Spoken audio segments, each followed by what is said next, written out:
ከፊት ለፊታችን ዱንያ ላይ ካሉ ቀናቶች ሁሉ ይበልጥ አላህ ዘንድ መልካም ሥራ የሚወደድባቸው ቀናቶች ወደኛ እየቀረቡ ነው። ነቢዩ ዓለይሂ ሰላቱ ወሰላም ዱንያ ላይ ካሉ ቀናቶች ሁሉ አላህ ዘንድ ይበልጥ ሥራ የሚወደደው በእነዚህ 10 ቀናት ነው ብለዋል።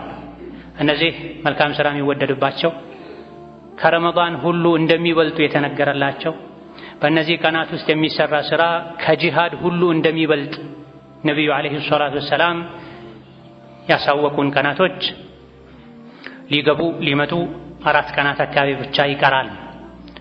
አላህ ተባረከ ወተዓላ የሰጠን ዕድሜ ለኸይር ለአኼራ ለመልካም ሥራ ልናውለው ልንጠቀመው ይገባል። በእነዚህ ቀናት ኸይር ሥራ የሠራ ሰው በጠቅላላ በሕይወቱ መልካም ሥራን የሠራ ሰው ነገ አላህ ዘንድ ተባረከ ወተዓላ ሲቀርብ ይኮራል፣ ይደሰታል። አላህ ተባረከ ወተዓላ ከሠሩት በብዙ እጥፍ አባዝቶ መልካም ሥራን ይመነዳልና በመልካም ሥራው ደስተኛ ይሆናል።